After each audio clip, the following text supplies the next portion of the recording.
오늘 드린 것은 작지만 후보님을 위해 요긴하게 써달라. 중요한 거는 후보님을 위해서가 아니라 오늘 드린 것은 작지만이에요. 아하, 그러면은 영자 하나 더 붙여야지. 최소 영자 하나 더 붙어야 돼. 그러니까 10억이에요. 그러면 쇼핑백 5억 하나, 2개 10억 들고 이제 권성동이 나온 거지 그러니까. 근데 2월하고 3월에 두 번 갔다고 하니까 네. 한꺼번에 지금 3월달에 두 번을 받은 건지. 네. 권성동 의원이 최근 한 3년 동안 정말 정권의 핵심 실세로서 그랬죠. 활동을 하셨잖아요. 네.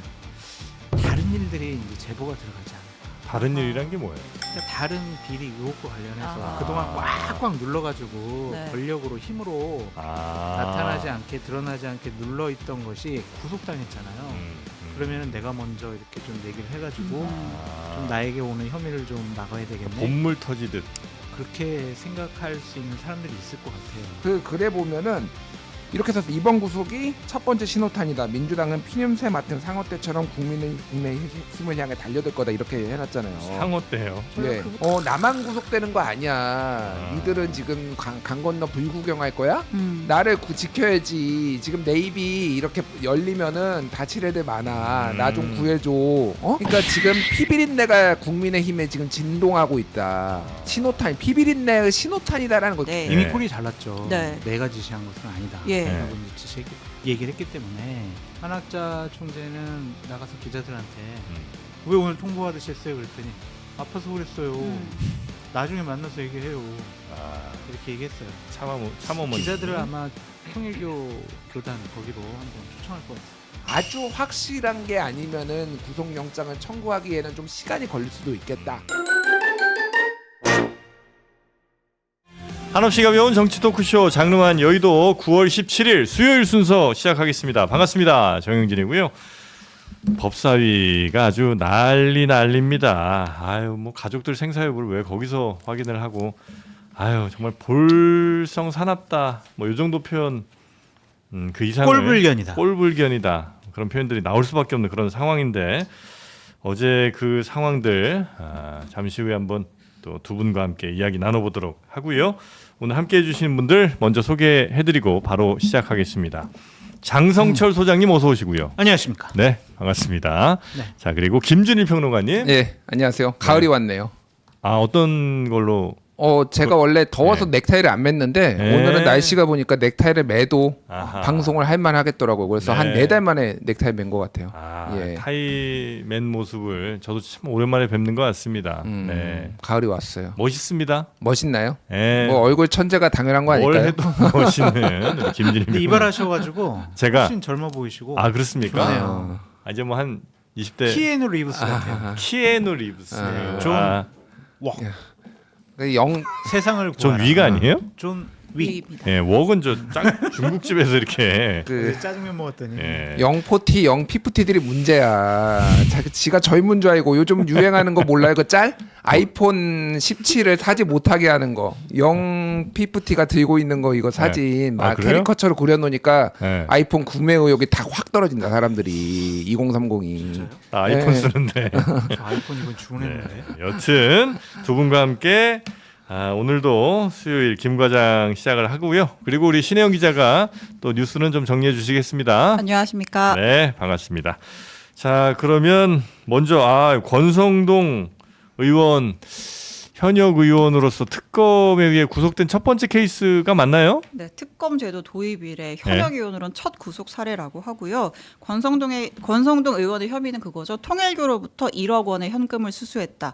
제가 볼 때 최소 1억 이거 플러스 알파가 더 미니멈 1억이에요. 예, 특검이 더 아마 밝혀내지 않을까 싶은데 이제 어제 밤늦게 뭐 자정께 구속이 됐죠. 법정에 들어가면서도 일단 본인은 너무나 결백하다라는 입장을 고수했습니다. 잠깐 볼까요? 네. 문재인 검찰이나 이재명 특검은 동일합니다. 저는 그때도 결백했고 이번에도 결백합니다. 문재인 검찰의 수사가 거짓이었듯이 이재명 특검의 수사도 거짓입니다. 오늘 법원에서 사실관계 그대로 밝히면서 잘 소명하겠습니다. 감사합니다. 네. 문재인도 나를 죽이려 했고 이재명도 나를 죽이려 했지만 나는 죽지 않는다 이렇게 주장을 하면서 들어갔고 네. 실질 심사 시간도 되게 길었어요. 한 4시간 반 동안 했고 적극적으로 나는 결백하다. 그리고 준 사람 공여자의 윤영호의 일방 진술만 가지고서 이렇게 할 수 있느냐. 난 대질도 하겠다라고 주장했지만 특검이 이미 수사를 좀 촘촘하게 해놨잖아요. 그 이제 큰 거 한 장 서포트 다이어리도 있었고 네. 그다음에 이제 권성동 의원이 휴대전화 교체하면서 차명폰으로 이제 관계자들이랑 통화한 그런 정황도 확인이 됐고 무엇보다 이제 어제 새로 등장했던 게 그 윤영호가 현금 줄 때 부인인 그 통일교 재정국장 이모 씨한테 이 사진 주고받았다고 했잖아요. 네네. 그 사진도 확보해서 제시를 했대요. 돈 근데 준비됐다는 그 사진. 예, 근데 네. 그 1억 원이 관본권이었다는 건 이번에 처음 나온 것 같아요. 그 1억 원도 관본권이에요. 예, 근데 참 이제 저희가- 관본권이 많이 쓰이네. 그쵸. 관본권 예? 하면 이제 건진 집에서 나온 관본권 예? 검찰이 띠지 실수로 잃어버렸다고 주장한 그 관본권도 있는데 지금 통일교의 그 로비 투트랙이 이제 건진 통한 김건희가 있고 이제 권성동 통한 윤석열이 있는 건데 이게 다 관본권이 뭔가 이렇게 퍼져간 거 아니냐 아무튼 했고 네. 관련해서 법원은 증거 인멸의 우려가 있어라고 영장을 발부했습니다. 네. 그러니까 통일교 쪽에서 관본권을 이제 준 것으로 아마 지금 파악을 하고 있는 것 같고 한쪽은 권성동 통해서 윤석열 또 한쪽은 건진 통해서 김건희 이렇게 이제 흘러 들어갔다고 검찰은 본다는 거죠. 네. 네.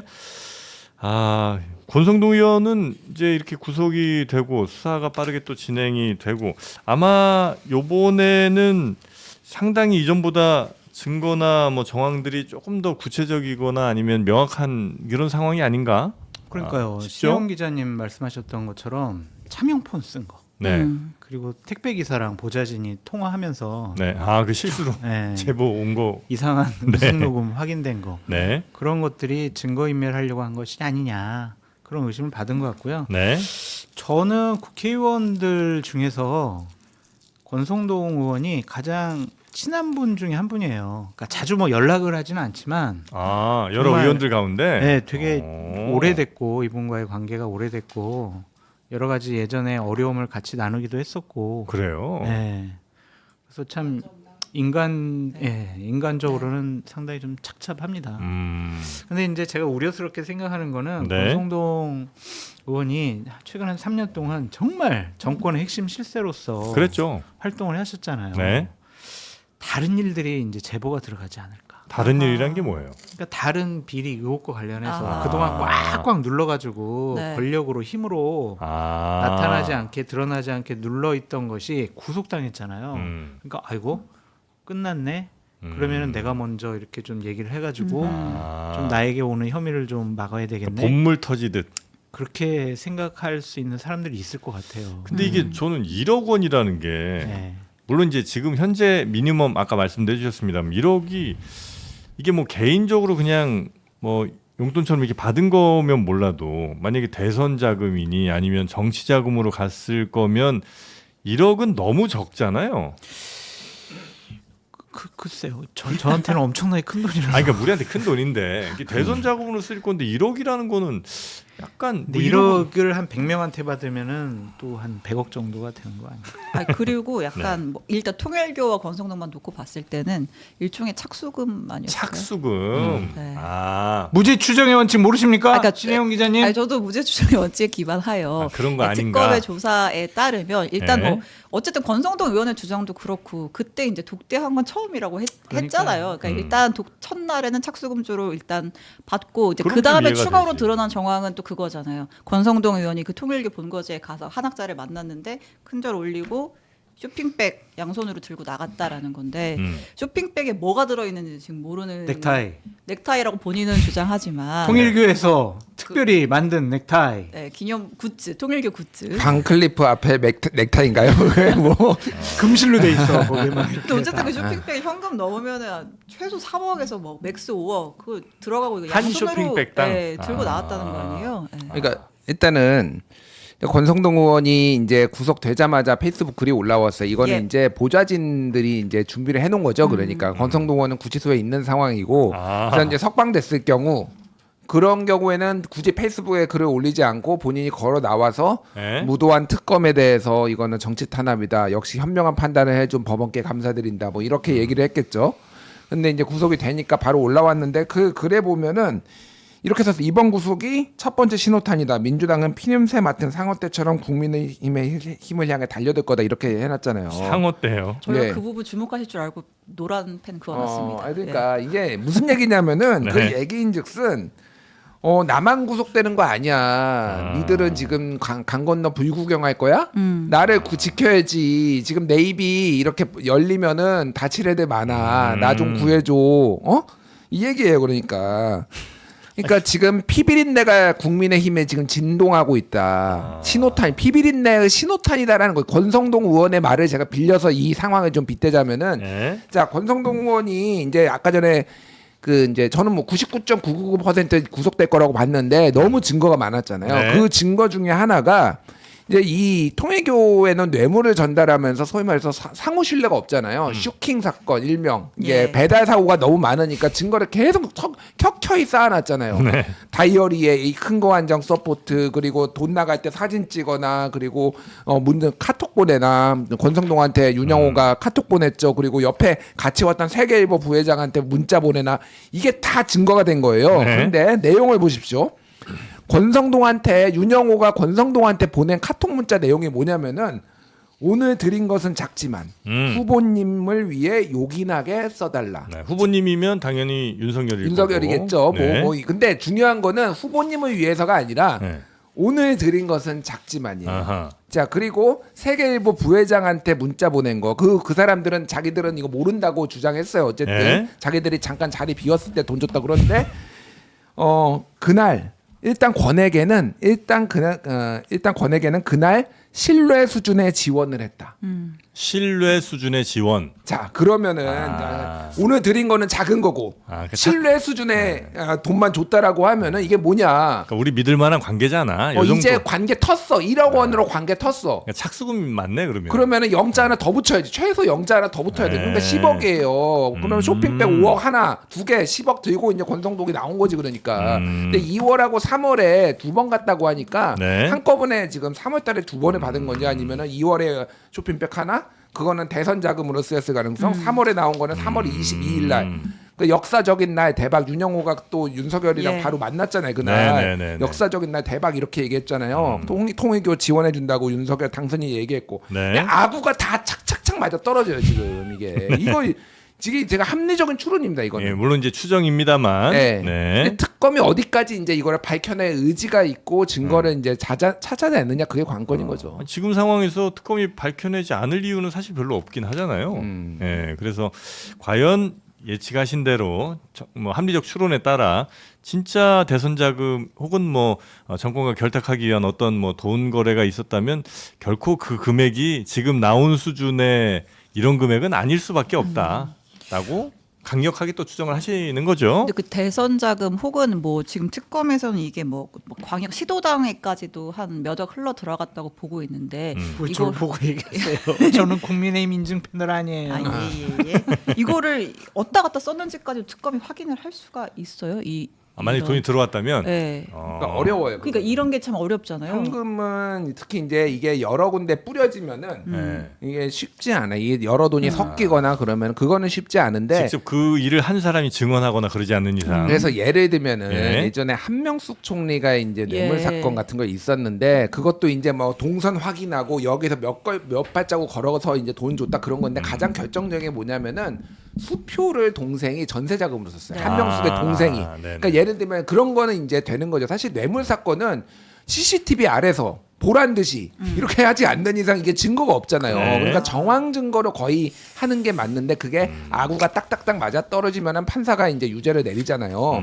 지금 이거는 1억 원은 거의 100%라고 보거든요. 유죄 날 거라고 보고 네. 나머지 부분에 있어서 이게 얼마나 이제 특검이 증거를 찾느냐 그게 관건인 거죠. 그러니까 이제 준 쪽이랑 받은 쪽 둘 다 처벌을 받다 보니까 양쪽이 다 얘기 안 할 수 있잖아요. 그러니까 어쨌든 통일교가 자신들의 뭐 조직 보호를 위해서 불 수밖에 없는 상황 정도는 돼야 아마 자신들이 준 거를 다 불 텐데 그러기도 쉽지 않은 것 같긴 하고 또 한학자 쪽은 워낙 변호인단이 정말 우리나라 뭐 웬만한 대기업 재벌 총수들보다 더 화려하게 꾸렸고 지금도 오늘 참 출석했죠. 그렇습니다. 한학자 총재. 지금 10시에 특검 출석해서 조사 받고 있는데요. 네. 아주 계속해서 지금 약간 특검을 뭐 길들이기를 하려는 건지 기싸움을 하려는 건지, 그러니까 특검에서 3번 나오라고 했는데 다 안 나갔어요. 나 몸이 안 좋아라고 하고 불응을 했다가 어저께 본인이 먼저 내일 나갈게. 라고 특검에 사실상 통보를 해서 이제 오늘 나간 거예요. 이제 특검 입장에서는 뭐 좀 약간 끌려다니는 것 좀 비춰질 수도 있지만 어쨌든 한학자 한번 불러다가 조사를 하는데 의의가 있다. 어쨌든 한 번은 만나서 대면 조사를 해야 하니까 네. 그래서 이제 여러 가지 이제 그 청탁 관련된 내용들을 집중적으로 물을 것 같고, 그다음에 이제 어쨌든 본인은 자기가 직접 지시한 적이 없다고 주장을 하고 있으니까 특검이 또 확보한 어떤 새로운 증거를 제시할 수도 있겠죠. 좀 수사 상황을 봐야 될 것 같고, 이제 관건은 한학자도 과연 구속이 될 수 있을 것인가. 네.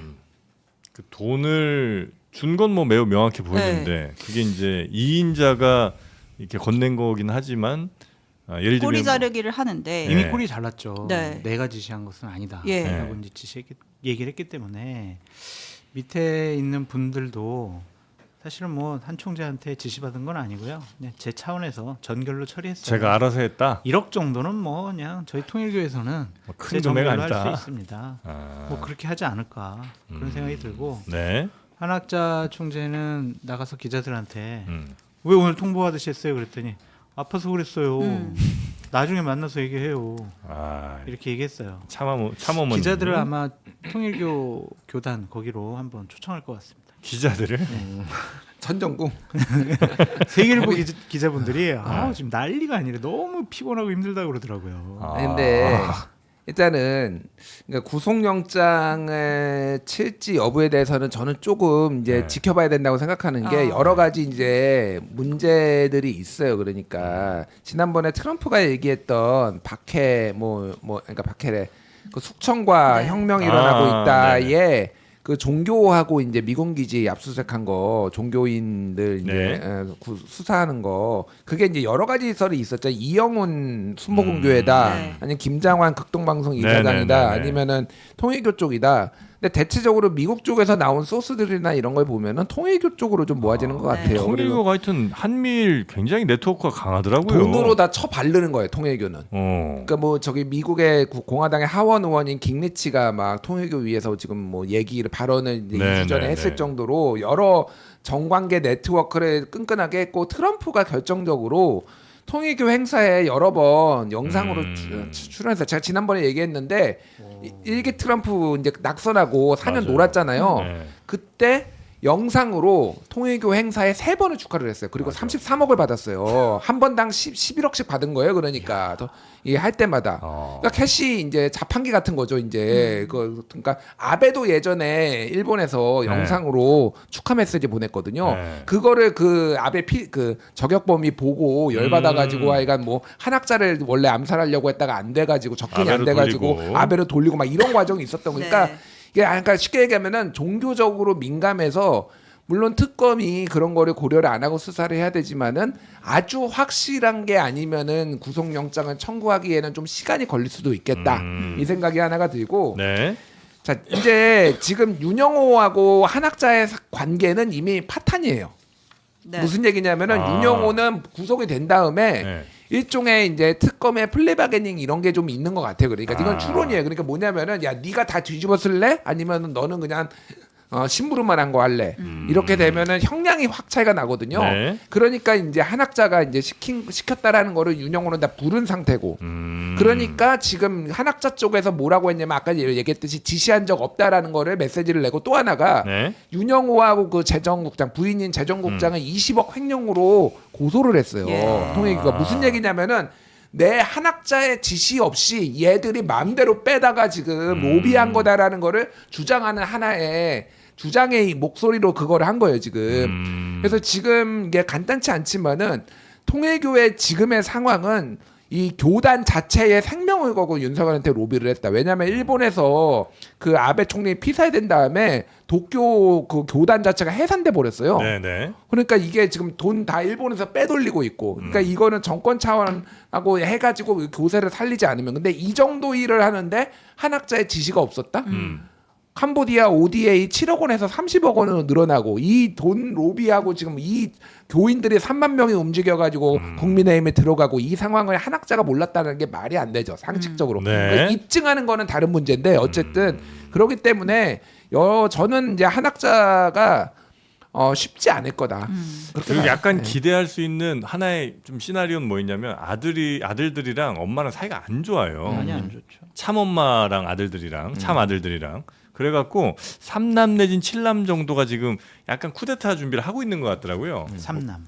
네, 그래서 뭔가 이 한학자를 제거하고 자신이 통일교 원탑이 되기 위해서는 한학자 씨의 어떤 비리라든지 뭐 이런 것들을 오히려 더 내부에서 터뜨릴 수도 있다. 요 시나리오로 저는 강력하게 밀고 또 있습니다. 맞는 말 같고 네. 우리 김준일 평론가님 말씀하시는 거 보니까 챗 GPT가 얘기하는 것 같이 정말 과거의 사례들 이 얘기 잘하셔가지고 아주 감탄하면서 얘기 들었어요. 네. 근데 저는 구속 안 당할 것 같아요.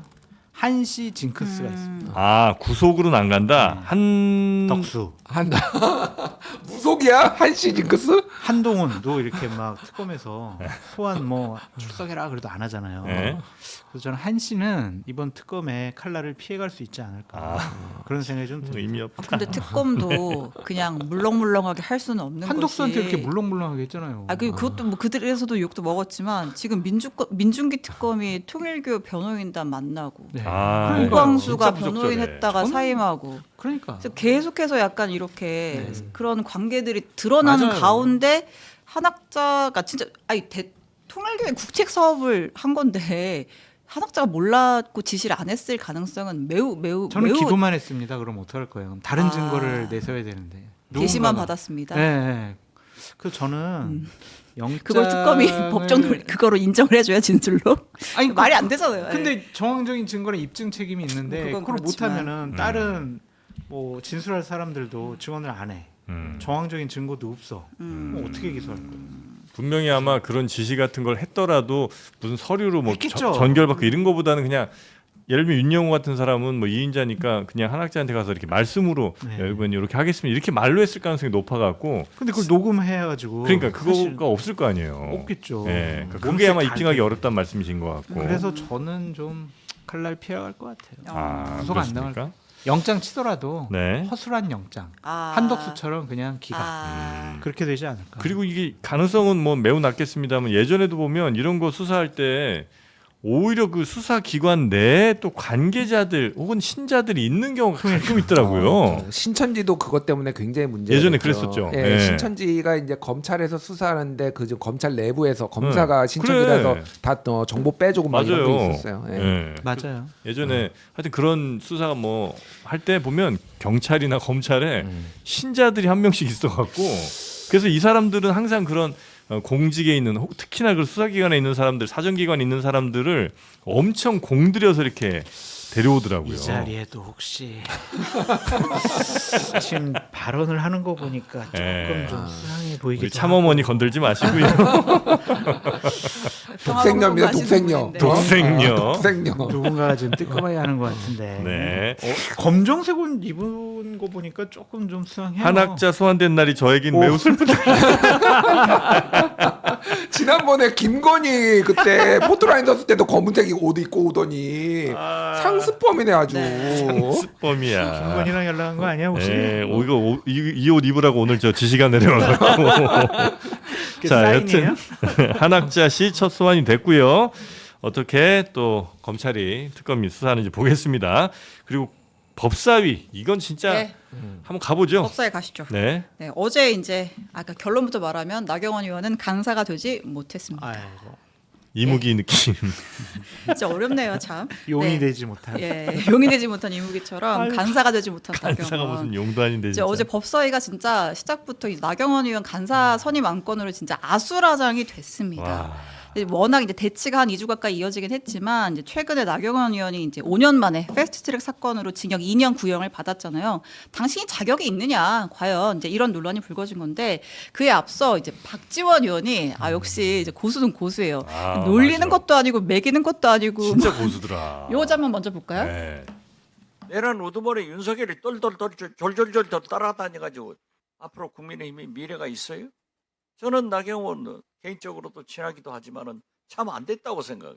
중진 의원이 이명박, 박근혜, 윤석열 다 충성했지만 장관 한 번도 못하고 당대표 나오려고 하니까는 초선들 시켜가지고 서명운동하고 또 서울시장 하려고 하니까 명태균 시켜서 오세훈 시장보다 더 지지도가 높은데 까버리고 다 못했잖아요. 그런데 무엇 때문에 저는 졸졸졸졸 따라다니는지 모르겠어요.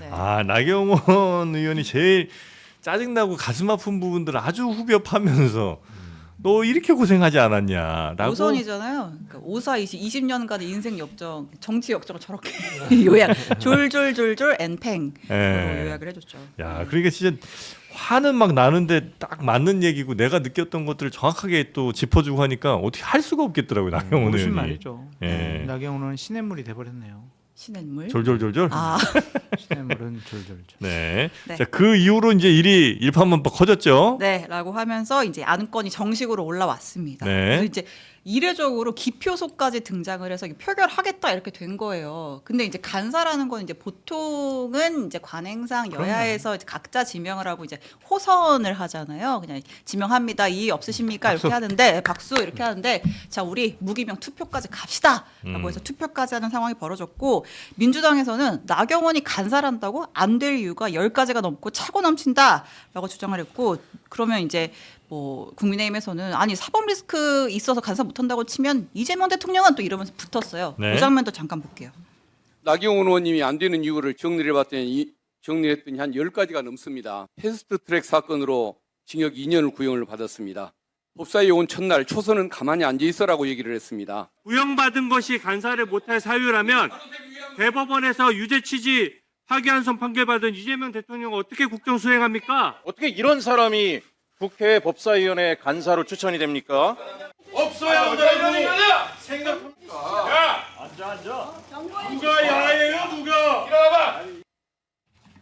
아, 야, 일어나 봐. 요게 이제 점점 이제 크레센도 점점 이제 갈등이 고조되는 이런 상황인데 막 이제 서로 이제 반말 이제 오고 가고 하는 거죠. 네, 이러다가 이제 나중에 결국 이제 큰 싸움이 나게 됐는데 그 박균택 의원의 주장도 뭐 충분히 일리가 있는 이해가 되는데 네, 얘기죠. A당의 간사를 B당이 결정한다라는 것은 좀 처음 봤어요. 그 결격 사유에 대해서 그러니까 예를 들면은 남편이 뭐 부장 판사고 본인은 어떠한 뭐 기소돼 가지고 재판을 받고 있고 이러면은 간사가 되지 못한다. 이런 결격 사유가 국회법에는 없어요. 그냥 그건 서로 대화하고 타협하고 조정을 해가지고 결정할 문제거든요. 근데 이해 충돌이 있을 수 있지 않냐 이런 이제 아니, 그러니까 그런 규정이 없다니까. 그러면은 이제 네. 간사가 못 된다 그런 규정은 없다니까요. 네. 그러니까 이런 것들은 서로 양당이 좀 충분히 논의해가지고 결정하면 좋았을 것 같고. 그러니까 이런 사람은 안 된다 정도는 이제 그 당도 받아들여서 오케이 그럼 다른 사람 이렇게 간사를 내세우고 이렇게 해야 된다는 거죠. 서로 양당이 그렇죠. 합의를 해서. 그러면은 그래 좀 부적절한 것 같네. 그럼 다른 사람을 우리가 간사로 지명할게요. 네. 이렇게 하면 넘어갈 문제인데 저는 기본적으로 추미애 법사위원장이 좀 무리하지 않았느냐 그런 생각이 좀 듭니다. 네. 저거는 뭐 적절하지 않은 사람을 간사로 선임했다라고 해가지고 네. 저거를 그냥 반대를 하고 표결까지 가가지고 부결시켜 버리는 것이 과연 맞는 것인가? 지금까지도 국회가 이제 개원을 하면서 간사 선임과 관련해서 많은 논란들이 있었지만 그냥 존중해줬거든요. 마음에 안 들어도. 그런데 이걸 표결까지 했다라는 것은 앞으로 좀 나쁜 선례가 마련된 것이 아니냐. 약간 좀 그렇다고 모욕- 제가 뭐 네. 나경원 의원의 간사 선임이 잘했다라고 말씀드리는 건 아닌데 제가 이제 국회에서 한 20년 경험했던 경험이고 또 국회법을 공부했던 사람으로서 이런 경우는 처음 본다 그런 생각이 처음 듭니다. 보는 사례다. 그러니까 저는 지난번에 처음 이 문제가 이제 불거졌을 때는 추미애 위원장에 대해서도 비판을 하고 네. 나경원 의원도 좀 비판하고 좀 이제 뭐 양비론이 꼭 나쁜 건 아니에요. 둘 다 음. 비판할 만한 사유가 있으니까 그런데 지금 사안은 나경원 의원은 간사를 맡으면 안 된다고 저는 생각해요. 아, 국민의힘에서 이제 이 패스트트랙 이제 국회 네. 선진화법 관련해서 지금 구형이 또 나왔죠. 2년 구형이 곧 이제 뭐 아직 나온 건 아니지만은 지금 남편 김재호 판사가 이제 올해 2월에 법원장이 됐어요. 네. 부장판사가 아니라 춘천지방법원장. 네. 그래서 굉장히 이 법원 내에서의 영향력이 센 사람이에요. 지금. 고위직이고. 그리고 뭐 법사위가 어쨌든 뭐 어느 정도 영향력을 행사했을지 모르겠지만은 영향력을 행사할 수 있는 그런 자리이기도 하고 뭐 기타 등등을 봤을 때는 이거 저는 이거는 부적절하다 이제는 그때하고는 또 상황이 좀 더 달라졌다라는 생각을 해요. 네. 전체적으로 봤을 때는 뭐가 됐든 너무 비생산적이다 법사위가. 그러니까 무슨 얘기냐면은 뭐 싸울 수 있어요. 원래 뭐 정치라는 게 싸우면서 하는 거고. 근데 뭐가 이제 결과물에 나와야 되는 지금 법사위 회의를 한 5번인가 했는데 똑같은 내용을 가지고 똑같이 막말을 하면서 똑같이 고함 지르면서 본인들은 다 하이라이트 필름 뽑아가지고 자기 지지자들한테 호소하고 여기서 밀리지 않았다 막 나도 한 건 했다 이런 거 쇼츠 만들어가지고 돌리고 있고 그거 다 마찬가지예요 모든 의원들이 지금. 네. 그러니까 이게 뭐 하는 짓들이냐. 그러니까 좀 이게 좀 다음 단계로 좀 넘어가라. 싸워도 되니까 진짜로 뭐 가지고 싸워야 될지 이거 언제까지 이거 가지고 싸울 건가 그러니까 좀 네. 적당히 좀 해라 진짜. 예. 지금 이제 국민의힘에서는 다른 의원을 간사로 이제 내는 게 훨씬 더 현재로서는 좋은 상황인 것 같다. 현실적으로도 안 되고 물론 이제 물러나는 모습이 이제 또 지지자들이 난리가 나겠죠. 예. 그럼에도 불구하고 네. 이제 좀 적당히 퇴로를 만들고 저는 어쨌든 나경원 의원 간사는 지금 이 시점에서는 굉장히 부적절하다고 생각을 해요. 네. 저는 지금은 국민의힘이 네. 나경원 간사 밀어붙여 고! 막 이렇게 얘기하지만 결국에는 딴 사람으로 간사를 추천할 것 같아요. 그럴 수밖에 없다. 왜냐하면 법사위 회의 일정이라든지 안건은 양당 간사 간의 협의에 의해서 결정된 거거든요. 근데 지금 정기국회 시작됐잖아요. 지금 상임위 열어야 되잖아요. 네. 국정감사도 해야 되고. 근데 국민의힘 감사가 없어. 간사가. 그럼 민주당 마음대로 하면 되는 거예요. 그러면 국민의힘으로서는 손해거든요. 그래서 결국에는 좀 며칠 버티다가 네. 그냥 항복하지 않을까. 네. 하여튼 어제 근데 그 장면에서 가장 하이라이트 되는 장면 아직 저희가 보여드리지는 않았는데 원래 이제 분위기상 조금 더 먼저 보여드렸어야 되는데 그래도 뭐 어쨌든 한번 확인하고 넘어가도록 하죠. 네, 어제 가장 문제가 된 영상입니다. 남편이 법원장이니까 아내가 법사위 간사해서 되느냐? 남편 이야기는 왜 합니까? 예? 박지원 사모님은 뭐 하세요 지금? 돌아가셨어요. 그렇죠. 그런 말씀 하시면 안 되는 거예요. 박규택 실수했어. 본인에게까지 그러지 박규택 완전히 실수했어. 박규택 너무 무례해. 인간 좀 되라. 인간 좀. 남편 이야기 누가 먼저 했어요? 인간이 되라고. 네, 여기 이제 가장 문제가 된 장면입니다.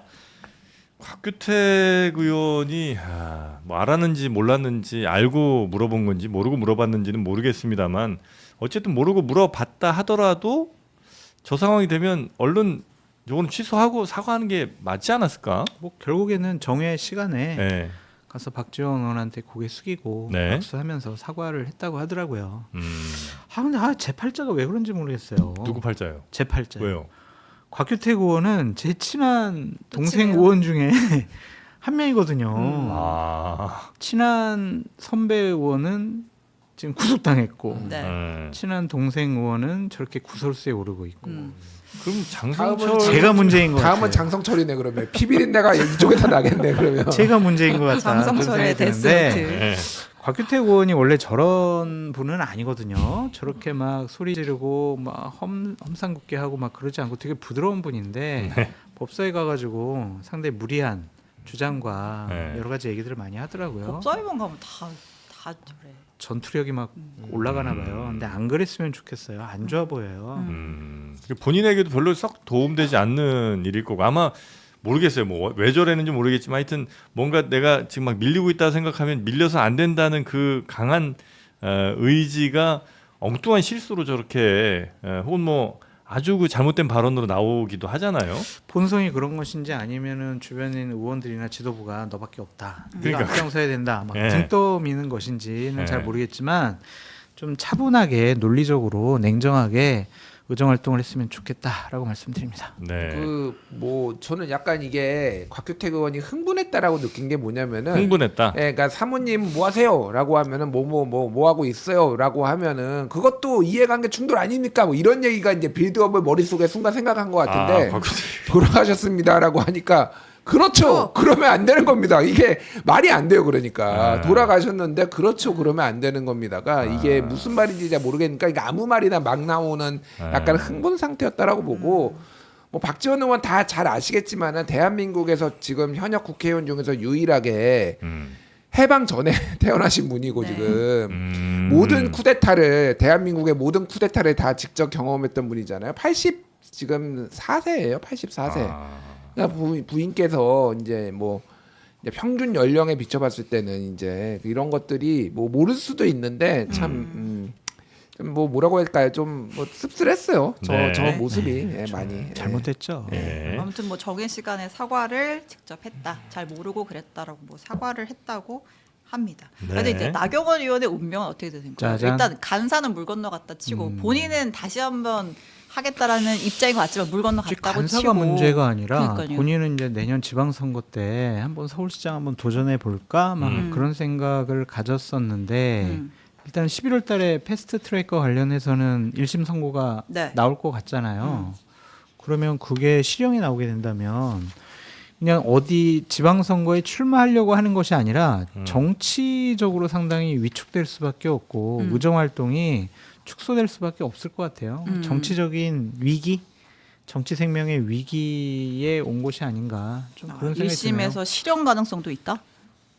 징역 2년이잖아요. 보통 이제 절반 깎아서 보통 1심 네. 나오니까. 그러니까요. 그러니까 이게 좀 정확하게 필요가 네. 있는데 일반 형사 그러니까 선거법은 100만 원 이상이잖아요. 그런데 일반은 구금 이상이고 네. 이거는 검찰에 아예 분리해서 구형했어요. 패스트트랙 이거 방해와 관련해서 국회 선진화법 위반은 벌금 500만 원 이상이면은 국회의원직 상실이에요. 네. 그래서 검찰이 구형한 내용들을 보면은 27명을 구형을 했는데 여기 뭐 다 나와 있진 않지만은 주요 인물들을 보면은 500만 원까지로 벌금을 하거나 200만 원, 300만 원 이런 식으로 해서 또 형사는 또 따로 이렇게 했거든요. 그런데 이 뒤에 부분이 벌금 부분이 이제 패스트트랙 국회 선진화법 부분인데 그거를 실형을 선고한 사람은 지금 황교안하고 나경원밖에 없어요. 네. 네. 그러니까 무슨 얘기냐면은 황교안과 수동자니까. 나경원은 이 사태에 대해서 가장 큰 책임이 있다는 거예요. 당시 당대표, 원내대표. 그건 맞죠. 네, 맞아요. 그러니까 저도 맞고 네. 특히 황교안은 1년 6개월, 나경원은 총에서 2년이잖아요. 네. 나경원이 원내대표였고 더 큰 문제가 있다. 그리고 당시에 현장에 있었고 이거를 다 지휘했다라고 검찰은 보고 있는 거니까. 네. 그러니까 이게 나경원 의원이 저는 이제라도 지금 끝까지 자기는 잘못한 게 없다라고 지금 마지막까지 그 구형할 때도 얘기했거든요. 민주주의를 지키기 위한 거라고 이거 제대로 수그리지 않으면은 정치 생명 끝날 수도 있다. 네. 제가 보기에는 판사한테 빌어야 돼요 이제는. 현재 상황은 그렇다. 예, 그러니까 검찰은 나머지는 제가 보기에는 대부분 다 벌금형 정도 나올 거예요. 근데 나경원 의원은 잘 모르겠어요. 이건 잘못하면은 이거는 벌금 500만 원 국회 선진화법 관련해서는 벌금 500만 원 이상만 나와도 이거는 의원직 상실이라니까요. 네, 그러니까 네, 이거 네. 굉장히 위중한 문제예요. 그래서 지금 나경원은 굉장한 위기다 제가 보기에는. 지금 이렇게 네. 버틸 때가 아닌 것 같다. 자, 하여튼 나경원 의원의 운명은 이제 시간이 가면 나올 것 같고요. 조희대 대법원장 이슈가 계속해서 지금 며칠째 이어지고 있는데 혹시 이재명 대통령이 조희대 대법원장을 겨냥하고 한 발언 아니냐는 그런 발언이 좀 논란된 게 하나가 있죠. 예, 그거부터 그러니까 먼저 뭐 가보겠습니다. 조희대 사퇴, 뭐 조희대 탄핵까지 사실 여당에서 계속 얘기가 나오고 있고 네. 대통령실에서 선을 긋고는 있죠. 그 강유정 대변인이 원칙적 공감 발언을 했다가 좀 논란이 되기도 했었는데, 근데 이제 어제 이재명 대통령이 이제 세종청사에서 국무회의를 주재했거든요. 근데 여기서 굉장히 뼈 있는 발언을 남겼어요. 요거 한번 직접 들어볼게요. 권한을 또는 권력을 가지면 그게 자기 거인 줄 착각하는 경우가 있습니다. 권력은 자기 게 아니죠. 잠시 국민으로부터 위임받은 거죠. 근데 이걸 잊어버리는 경우가 상당히 많아요. 자기가 마치 그 권력을 가진 특별한 존재인 것처럼 착각하는 경우가 있는데 그런 착각에 빠지지 않도록 노력하는 게 정말로 중요하겠다 그런 생각이 듭니다. 네, 뭐 공직자로서 가져야 될 뭐 일반론적인 얘기일 수도 있지만 또 언제 이 얘기를 하느냐에 따라서 이게 해석이 또 다르게 나올 수도 있잖아요. 지금 이제 조희대 대법원장이 여당으로부터도 굉장히 공격을 많이 받는 그런 상황이고 또 여론에서도 또 안 좋은 것도 사실인데 그때 이제 공직자가 권한, 권력 이런 것들을 가지면 착각에 빠지는 경우가 좀 많다. 이게 혹시 조희대 대법원장을 염두한 발언인가? 이건 이런 과잉 해석 같아요. 이건 과잉 해석이다. 이거는 본인에게 하는 말 같아요. 아 스스로에게요. 네, 아. 그러니까 다짐인 거죠. 그러니까 윤석열 대통령실 분위기를 좀 들어보면은 네. 야 윤석열처럼 하면 안 된다. 큰일 난다. 권력 잡았다고 그냥 자기 마음대로 자의적으로 모든 거를 결정하고 헌법과 법률을 위반하고 저렇게 가서는 안 된다. 권력에 취하지 말자. 그런 얘기를 많이 하신다고 하더라고요. 그래서 대통령께서 좀 교만하고 오만하면 안 된다. 내 스스로 마음가짐을 국민을 위한 봉사자로 계속 내가 생각을 해야 되겠다. 아, 스스로 삼가는 자세. 네, 전 그렇게 좀 읽었어요. 그래요? 그래서 이걸 뭐 조의대까지 연결시키는 것은 네. 조금 과잉 해석이 아니냐 그런 생각이 듭니다. 고도의 돌려각이네요. 예. 역시 장성철. 네. 야. 아니 대통령실 분위기가 그렇대요.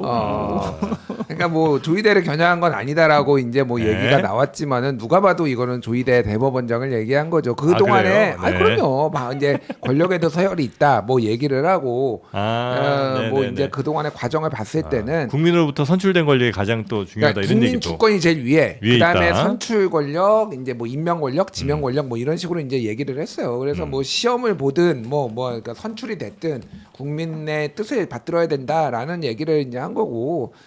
그래서 이게 대통령이 저는 이걸 보면서 만만치 않구나. 그러니까 직접적으로 조의대를 사퇴하라고 한 것도 아니고 논의한 것도 아니다라고 했지만은 이 사안에 대해서는 선출 권력이 더 위에 있음을 내가 생각하는 거는 나는 틀리지 않았다. 네. 이거에 대해서는 강하게 지금 어필을 계속 하려고 하는 것 같아요. 그래서 이 문제가 꽤 좀 오래 가겠다. 그러니까 여러 잡음들이 그러니까 이제 대법원장을 사퇴 압박을 한 게 처음은 아니에요. 예를 들면은 김명수 대법원장이 예전에 그 임성근 판사였나? 네. 그때 이제 녹취록이 공개가 되면서 네가 뭐였더라? 그러니까 뭐 그런 뭐 회유 같은 거 했다라고 해가지고 그때 국민의힘에서 이준석 당대표 시절에 막 사퇴하라고 막 그랬거든요. 네, 김명수 그래서 뭐 1인 시위하고 뭐 그랬던 것 같은데. 네, 여러 가지 네. 이제 그런 일이 있어요. 그러니까 정당에서 대법원장 사퇴하라고 한 거는 처음은 아니에요. 그런데 이제 이게 대통령이 이게 못 끼어드는 모양새가 되면은 이거는 이제 사태가 달라지는 거죠. 예. 그러니까 이제 우상호 정무수석이 어제 선을 그은 거고. 네.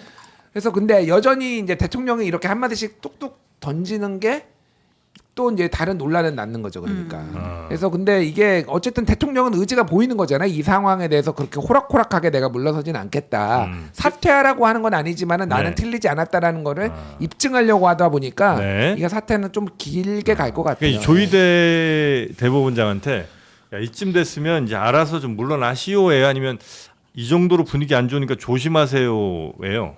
경고예요? 아니면 아니라니까요. 진짜 본인을 향한 마음가짐을 다짐을 하는 거고 우리 대통령이 이렇게 헌법에 임기가 보장된 대법원장을 향해서 저런 식의 압박을 가하는 듯한 그러한 메시지를 냈다라고 저는 믿고 싶지가 않고요. 네. 대통령께서는 상당히 교만해지는 것, 본인들이 오만해지는 것, 네. 그것을 상당히 두려워하고 있다. 계속해서 이 얘기를 들어야 될까요, 저희가? 언론적이라도 귀에 못이 박힐 때까지 들으셔야 합니다.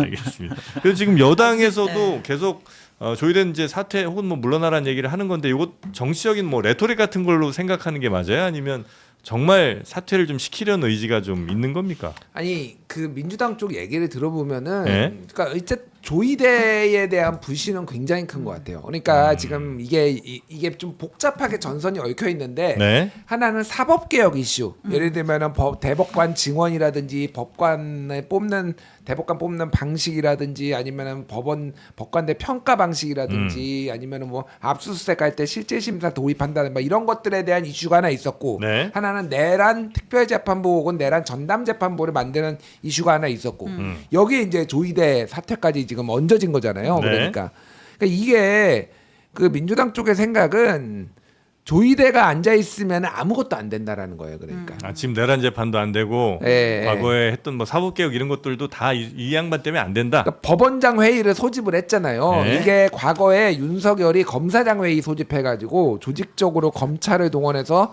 반발을 한 것 같은 모양새로 이제 인식을 하는 거죠. 그러니까 이제 압박에 들어갔는데 그거에 대한 우려나 뭐 그런 것들은 여러 군데서 얘기를 했을 테니까 제가 더 이상 얘기하지는 않을 테고.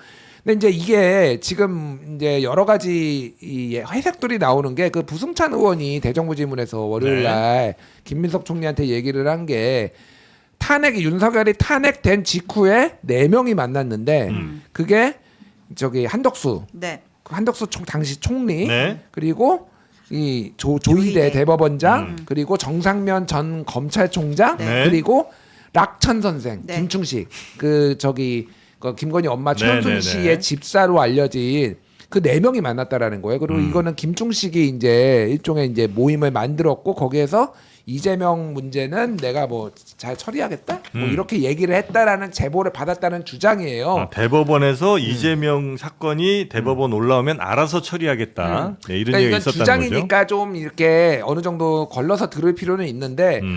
그러니까 지금 민주당에서 이 정도로 이를테면은 당론은 아니라고 하는데 당대표도 얘기하고 최고위원들도 다 얘기해요. 사퇴하라고. 뭐 추미애 법사위원 정도 얘기하고 그러니까 당론은 아니래. 그러니까 이게 제가 보기에는 일종의 지금 빌드업을 한 것 같고 지난번에 지기현 판사에 대해서 술 접대 의혹을 증거로 확보해가지고 나중에 이제 강하게 밀어붙였잖아요. 몇 번에 걸쳐가지고 지금 이거가 어느 정도까지 확보가 됐는지 그게 좀 궁금해요. 그 그러니까. 술자리 접대 예. 사건은 어떻게 그냥 그때 제보하고 끝이에요? 뭐 뒤로 그러니까 그것도 사법부 불신이고 조희대에 대한 불신이에요. 어쨌든 조사를 했으면은 네. 뭔가 뭐 문제가 있다 없다 예, 얘기가 그러니까 나와야 되는데 이거를 공개를 100% 해야 될 의무는 없어요. 하지만 사법부에 대한 불신이 이 정도 있으면 그거를 해소하려는 최소한의 노력들이 있어야 되는데 그냥 배째라잖아요 지금. 아무것도 우리는 안 하겠다 못 하겠다 그냥 침묵을 일관하고 있는 이 상황에 대해서 네. 민주당에서는 강한 불신을 가지고 있다. 그래서 저도 이제 너무 사법부를 압박하는 것에 대해서도 우려가 있지만은 네. 사법부가 이 정도까지 진짜로 많은 국민들이 우려를 하고 있는 상황에 대해서 이 정도 배째라 나오는 게 맞는 건가 문제가 있다라는 생각도 저는 뭐 안 할 수가 없는 거죠. 그러니까. 네. 그런 사례들을 국회에 대입을 해보면 국회의원들은 다 그만둬야 돼요. 그러니까 지금 말씀하신 건 한 3-4건 정도 되잖아요. 그걸 가지고 대법원장 사퇴하라고 민주당 의원들 일부가 주장하는 것은 헌법에 규정되어 있는 사법부의 독립을 견제와 균형의 원리를 민주주의의 원칙을 저버리는 것이 아닌가 좀 그런 생각이 듭니다. 그래서 저는 이게 그냥 수면 아래로 이제 가라앉을 것 같아요. 더 이상 민주당에서 조희대 거취 문제와 관련해서는 얘기 안 하고요? 문제 제기를 하지 않지 않을까. 기대예요, 그런 생각이 희망이에요. 그러니까 민주당의 다른 중진 의원분들이 하는 얘기를 네. 들어보면 네. 저 얘기는 이제 정권이 바뀌었을 때 잠깐 나왔었는데 네. 왜 갑자기 추미애가 저런 식으로 들고 나왔는지 네. 정청래 대표가 왜 확산시켰는지 솔직히 이해가 가지 않는다. 아 갑자기 그런 지금 분위기가 조희대 카드를 많더라고요. 꺼낸 이유가 뭐냐? 네. 그 뭐예요? 추정하 본인도 모르겠대요. 아 모르겠다. 네. 여러 썰이 있잖아요. 그러니까 어쨌든 있죠, 뭐. 계속 뭐 네. 청변 갈등 이런 식으로 그렇죠. 기사화가 되다 보니까 원내대표 당대표 갈등이 혹은 뭐 이슈가 당정 되니까. 갈등 뭐 네. 얘기하셨지만 네. 그런 것들이 계속 불거지다 보니까 이제 좀 외부의 적으로 시선을 그렇죠. 약간 그것도 있을 수 있고 아. 추미애 법사위원장 같은 경우에는 내년에 경기도지사 예. 나가고 싶어 하신다고 네.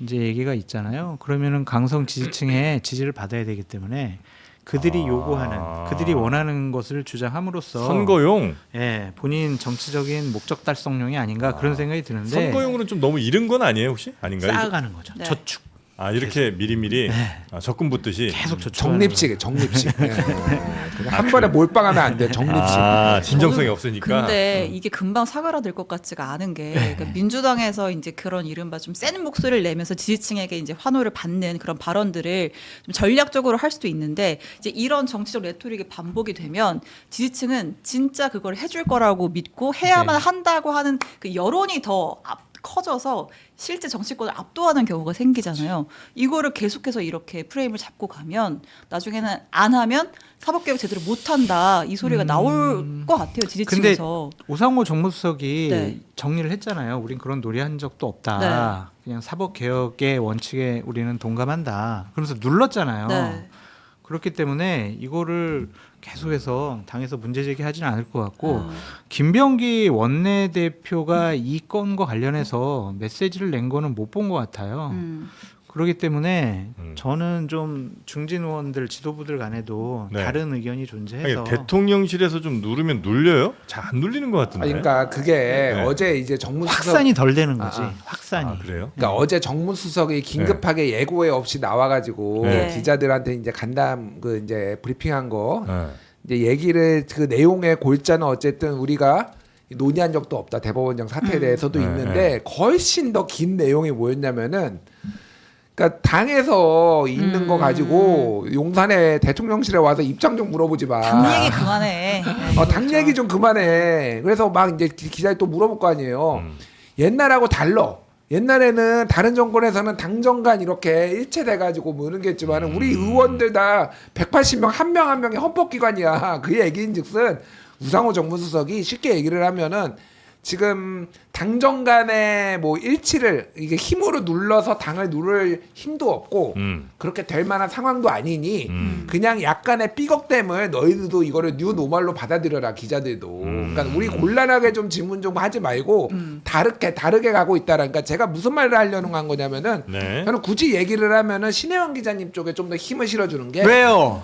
용산에서 이거를 대통령이 찍어 누르고 싶어도 그런 의지가 있는지 솔직히 잘 모르겠고 찍어 누르려고 해도 당이 이제 말을 안 듣죠. 각자 자기 정치하는 거예요. 그러니까 정청래도 자기 정치, 화해했잖아요. 비온 뒤에 땅이 굳는다면서요. 그러니까 우리는 한 목소리라면서요. 한 마음이라면서요. 그러니까 장동혁하고 악수하고 바로 다음에 내란 26번 얘기했는데 그거는 의미 없는 거고. 그럼 콩가루 집안 아니에요? 그러면 당정간에 이런 식으로 민주주의에는 항상 이견이 존재해야 되고 그 이견을 어떻게 조율하느냐가 중요합니다. 그래서 어쨌든 싸움 해야 오래 갑니다. 우리가 싸워봤자 아무 의 없고 그래서 저는 이거 더 갈 것 같다. 확실한 거는 더 갈 것 같다. 조이대 사퇴까지는 모르겠으나 이거에 대해서 어쨌든 많은 분들이 지금 댓글도 봐요. 지금 조이대 사퇴시켜야지 무슨 얘기야. 그러면서 막 이렇게 올라오잖아요. 이런 분들도 있거든요. 그러니까 저 사퇴하라는 얘기는 없어요? 그 장성철 사퇴가 문제가 아니야. 구속해야 된다는 얘기가. 그래? 권성동하고 같이 구속해야 된다. 그리고 대통령실의 공식 입장과 대통령의 입장이 같은지도 사실 저는 모르지. 대통령실과 대통령이요? 그러니까 어쨌든 말씀하셨지만 정치권에서 대법원장 사퇴를 요구하는 거랑 대통령실의 입장을 밝히는 건 전혀 차원이 다른 문제이기 때문에 그만두게 하고 싶겠죠. 그러니까 대통령실에서는 원칙적인 얘기밖에 할 수 없지만 이제 그러니까 우상호 정무수석이 나와서 거치 논의한 적 없어. 그거 당에서 주도하는 이슈야. 우리랑 상관없어라고 하는데 어제 대통령의 국무회의 발언을 보면 대통령이 그 선출 권력과 임명 권력에 대해 갖고 있는 인식이 명확하게 드러나잖아요. 이제 이러한 저간의 이 지금 맥락을 모르시지 않았을 텐데 발언을 했다는 건 본인의 소신이 명확하게 있다는 뜻인 거로 저는 읽히더라고요. 그렇죠. 그런데 그것이 외부로 표출되거나 다른 외력의 힘으로 작용하지는 않을 것 같다. 그래서 좀 민주당 중진원 분들도 조심스러워하더라고요. 그래서 더 공개적으로 외부로 나오지는 않을 것 같다. 그런 생각이 좀 들어요. 그러니까 저도 사실 그러니까 제 생각은 지금 우리가 해야 될 일이 정말 많아요. 물론 사법개혁도 중요하지만은 한미 관세 협상도 있고 지금 막 엄청나게 지금 뭐 정부에서 막 추진하는 거 엄청 많은데 이게 이슈의 블랙홀이 되는 거는 당도 어쨌든 경계를 해야 돼요. 아무리 이것도 필요하고 뭐 필요하다라고 하지만은 압도해 버리잖아요. 지금 모든 뉴스를 보면 어저께 사설 10대일간 중에서 9개가 썼어요. 그리고 그 중에서 조이대 사퇴 이거 부적절하다 8개가 이거를 비판을 했어요. 그러니까 이게 이슈의 블랙홀이 되면 안 된다. 이건 정무적인 판단이 좀 필요해요. 하지만은 정무적 판단이 안 될 겁니다. 그냥 갈 거예요, 제가 보기에는. 그래서 많은 또 이제 특히 민주당 지지하시는 분들께서는 또 조이대 사퇴 내지는 뭐 탄핵 얘기도 뭐 내놓고 있어서 아마 이걸 당에서 그냥 모른 척 내지는 요 정도로 합시다. 뭐 이게 안 될 것 같은 느낌이. 왜냐면 이때 이제 더 강하게 얘기하는 사람들이 분명히 각광받고 주목을 받을 거거든요. 아니, 그렇게는 하겠지만 이거는 헌법을 위반하고 민주주의 원칙을 위반하는 거로 볼 수밖에 없거든요. 헌법의 글자 수가 32,420개의 글자입니다. 그 중에 딱 그 독립이라는 글자가 딱 한 번 나와요. 그게 103조에 재판의 독립, 판사의 독립. 그게 딱 사법부 독립에만 그 독립이라는 단어가 나오거든요. 왜 헌법에 왜 독립이라는 단어를 사법부에만 썼겠냐고요.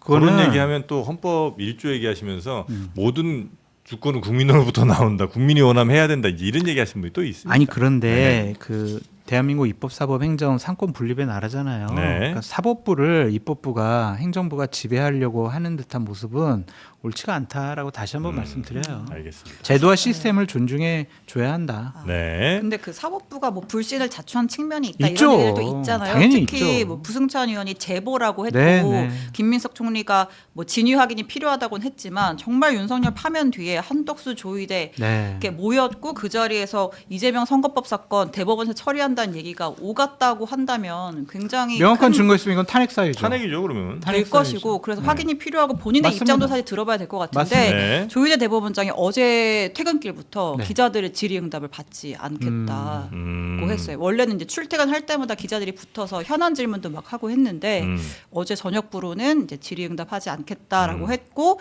그다음에 이제 내부적으로 전한 메시지는 사법부는 사법부의 할 일을 하면 된다. 그러니까 이제 뭐 사퇴는 뭐 고려하고 있지 않다 이런 네. 입장인 것 같아요. 네.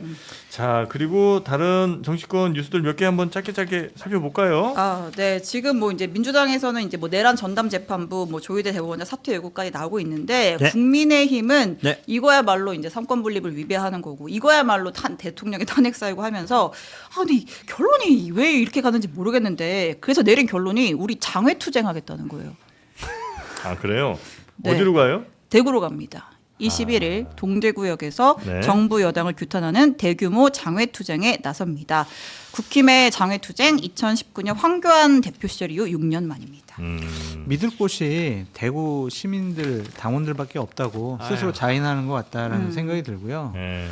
국회의원들 정당이 가장 힘센 곳은 그래도 국회예요. 그런데 이렇게 장애를 나가겠다라는 것은 네.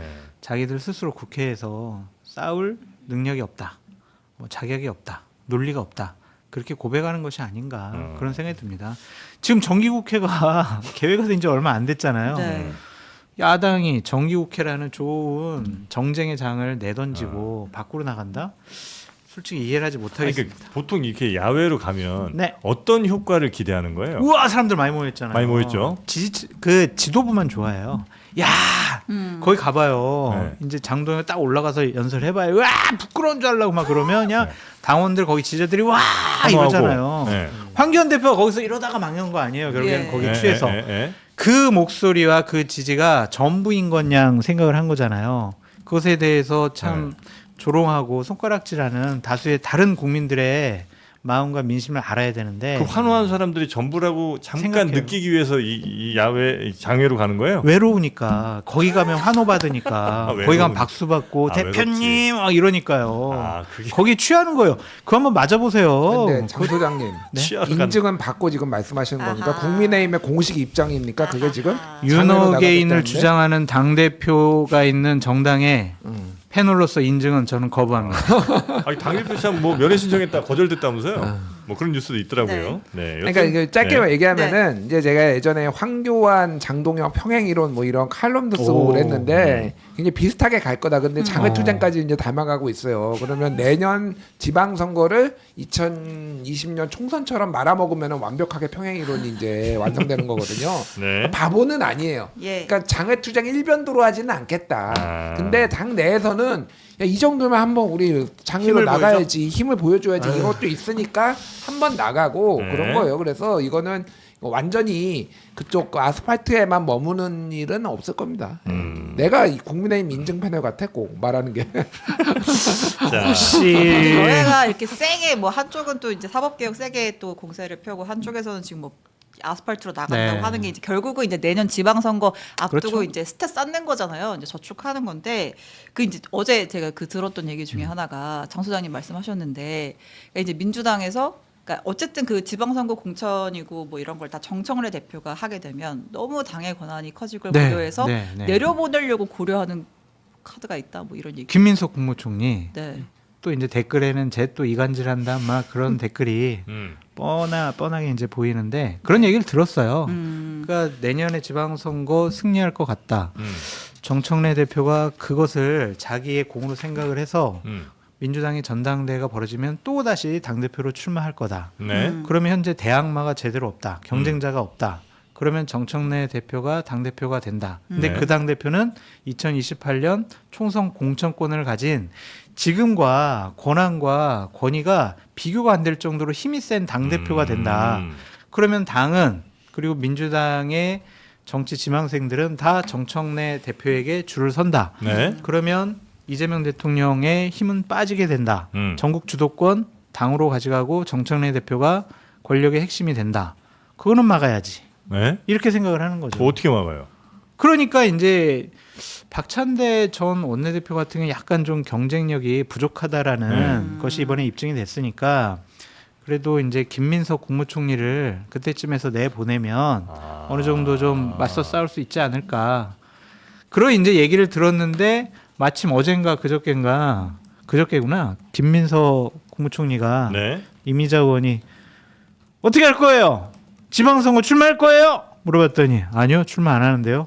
그렇게 해버렸잖아요. 네. 그래서 원래는 이제 서울시장 출마설이 있었는데 그런 소리 있었죠. 근데 이제 그것이 눈덩이처럼 이렇게 불어난 거죠. 그러니까 김민석 총리가 원래 지방선거에 서울시장 후보로 출마할 가능성이 꽤 있는 걸로 우리가 알고 있었는데 그 지방선거 안 나간다는 얘기는 결국 당권을 정청래 현 당대표와 이제 경쟁하기 위해서 네. 준비를 하는 거 아니냐. 그러니까 이제 뭐 장 소장님이 뭐 소설을 또 쓴다 뭐 이런 댓글도 있고 뭐 심한 거는 이 방송은 폐지가 답이다. 진짜? 뭐 이런 댓글까지 정말 장성철 때문에 이 방송이 폐지된다면은 저는 언론자유를 위해 장성철과 싸우겠습니다. 고맙습니다. 감사합니다. 다만 이제 네. 이거는 있어요. 그러니까 무슨 얘기냐면 대통령 입장에서는 차기 주자들이 너무 초반에 권력 초기 정권 초기에 너무 두드러지게 막 나오는 거를 원치 않아요. 네. 부담스럽겠죠. 부담스러워. 그것도 네. 한 명이 막 이렇게 독주하는 거를. 그래서 조국 대표 전 대표 조국 이제 위원장을 왜 사면했느냐 여러 가지 썰이 있어요. 청구서를 내밀어서 외면하기 어려웠다. 검찰의 희생자 이런 것들에 본인도 그 얘기를 했기 때문에 어떤 이런 거를 부응시켜줘야 된다 있지만은 또 하나가 조국을 사면함으로 인해서 여러 범 여권의 후보들이 경쟁하는 구도로 한 명이 너무 독주하지 않게 몰빵 안 하게. 그렇다고 본다라면은 저 가설이 완전히 터무니없는 건 아니다. 왜냐하면 정청래 대표가 두 번 당대표로 하면은 민주당 역사에서 2번 연속한 사람은 이재명밖에 없습니다. 예. 그리고 대선 후보 돼가지고 대통령 됐어요. 네. 그러면은 집권 2년 차에 너무 강력한 후계자가 너무 떡하니 보이면은 그거에 대해서 뭐 교감이 있었는지 없었는지 모르겠으나 이런 관측이 나오는 게 아주 이상한 건 아니다. 네. 그 조국- 그래서 예. 그냥 뭐 시청하시는 분들은 네. 그냥 이런 얘기 저런 얘기 들으시면서 뭐 즐겁게 상상도 하시고 그렇게 하세요. 제가 뭐 이간질 시킨다고 이간이 될 뭐 민주당 정권도 아니고. 장성철과 싸우겠습니다. 제가. 즐거운 없지는 않아요. 그 상상이. 왜요? 아니 그러니까 아니 그런 일을 다 그러니까 전략가 같은 경우에는 네. 이렇게 저렇게 한번 좀 뭘 맞춰보거든요. 네. 그런 차원에서 좀 나온 얘기 아주 같아요. 최근에 좀 적중률이 있으시니다, 장 저요? 소장님. 왜요? 아 그런가요? 뭐가 있었죠? 뭐 당정 갈등 취재해봐라. 아 그건 진짜 정말 얘기도 제가 하셨었고. 욕 엄청 먹었잖아요. 네. 처음에. 그래도 신혜영 기자님밖에 없습니다. 양파 껍질자 10통 제가 선물로 드리겠습니다. 자, 와. 여튼 조국 혁신당 또 아까 뭐 조국 얘기가 잠깐 나왔었는데 성추행 의혹 있는 김보협 전 수석 대변인 강제추행 혐의로 검찰에 넘겨졌다는 뭐 단신 정도 전해드리고요. 벌써 향이 올라오는군요. 오늘따라 유독 더 다른 날보다 더 강하게 향이 올라옵니다. 이미 우리 두 분께서는 맛을 보셨을 장어, 오마카세. 요즘 뭐 이모카세도 유명합니다. 이제 우리는 우리카세입니다. 우리카세 바다 장어. 네. 요 장어는 이제 몇 번 드셔보셔갖고 많은 분들이 그냥 묻지도 따지지도 않고 요건 그냥 맛있네요, 그냥. 사시는 분들이 많습니다. 이거를 딴 데서도 또 네. 뭐 광고를 하시더라고요. 이 장어를 네, 그래서 제가 얘기했어요. 그럴 리가 있나? 그래 이장어인가? 그러니까 그래서 제가 맞아요, 이장. 먹어봐서 맛있더라. 근데 희한하게 예? 우리 장르만에서 먹는 장어가 예. 다른 맛있죠. 곳에서 먹는 것보다 맛있어요. 네, 더 맛있죠. 왜 그런지 모르겠네. 저희 PD가 정성을 다해 굽습니다. 그렇군요. 네. 다른데 그냥 전자레인지 돌려버리거든요. 네, 우리는 그래도 구워요, 이거? 에어프라이어에 한번. 기름기가 이거 생명이야. 촉촉함이. 네. 예, 요 이제 양념이 있고 소금 맛이 있는데 여러분의 성원에 힘입어 추석 전 원기 회복을 위해서 다시 돌아온 우리카세 바다 장어. 요게 이제 한 마리 초벌 기준으로 9,800원. 요거는 이제 아마 2번이 마지막 기회가 될 것 같습니다. 왜요? 싸게 왜냐면- 줘요. 물가도 좀 그러니까 오르고 인건비랑 그러는데. 부대 비용이 조금 이제 올라가고 다음부터는 물가가 크게 올리는 건 아니고요. 한 마리 한 600원 정도 오를 예정입니다. 그래서 1,400원 정도. 다음 주문부터는. 네, 그래서 요번까지는 9,800원에 맞춰 드리고요. 100% 자연산 통영 바다 장어입니다. 네, 그래서 초벌구이를 해서 보내드리고 파이널 콜이네 그러면. 파이널 콜. 그렇습니다. 마지막 기회. 요게 이제 에어프라이어에 한 3, 4분, 전자레인지 한 1, 2분 정도 돌리시면 되겠고요. 특히 이제 추석에 가족분들 오실 때 뭐 마땅한 반찬 별로 없을 때 고민되시면 이 바다장어 양념으로 해서 아마 밥 반찬으로 나가면 더 좋지 않을까. 근데 맛있게 구우셨네요. 오늘이 진짜 유독 맛있네. 기름기가 좀 흘러 오늘 진짜로. 몇 번 굽다 보면 우리 PD 사실 요리 정말 못하는 친구인데 여기에서 다 배웠어요. 에어프라이어랑 지금 전자레인지는 그러니까? 세계에서 제일 잘 돌립니다. 여태까지 먹어본 것 중에 제일 잘 기름이- 구우셨는데. 기름이 보면은 잘잘 흘러요 진짜 네, 지금. 저 친구가 초 단위로 돌려요. 막 29초, 뭐 43초, 뭐 이렇게 예, 정확하게 이제 돌리고 있는데 여튼 맛있게 보내드리고요. 아이스박스에 아이스팩과 함께 꼼꼼하게 포장 배송해드립니다. 5만 원 이상이면 무료 배송으로 해드리고요. 네이버에서 우리카세 바다장어 검색하시거나 제일 쉬운 건 영상 아래 링크를 타고 들어가시면 되겠다는 거죠. 깻잎과 맛있게 벌써 반 이상이 사라진 우리카세 바다장어 여러분도 한번 맛있게 드시고요. 자 이제 그만들 드시죠. 가요? 이제? 네. 이렇게 많이 남았는데 아, 마저 드세요. 네. 제가 이 장어 관련해서 아니 10분까지 해달라고 그랬는데. 다음 게스트 네. 늦는다고 아, 그래요? 먹으라며. 그럼 말할 때는 그럴 수는 언제고. 없. 우리 보시는 분들이 계신데 어떻게 그럴 수가 있어요? 그건 안 됩니다. 네, 얼른 저 가라고? 들어가세요. 네. 뭐야 이거? 아까는 10분까지 하라며. 왜 지금 예, 진짜 가요? 예, 들어가세요. 예. 여러분 드시는 걸 뭐 얼마나 봅니까? 밖에로. 예, 빨리 들어가시고. 근데 진짜 아직 안 오셔서 좀 더 드세요. 예, 안 돼. 빨리 나가세요. 어떻게 하라고? 빨리 나가시고. 양파 껍질 차는 광고 안 해? 그건 이제 다음에 또 할 겁니다. 할 게 많아요 지금. 예, 나가시고 예, 우리 또 부동산 시장 바로 시작하도록 하겠습니다. 두 분 대단히 감사하고요. 다음 주에 뵙겠습니다. 네, 고맙습니다.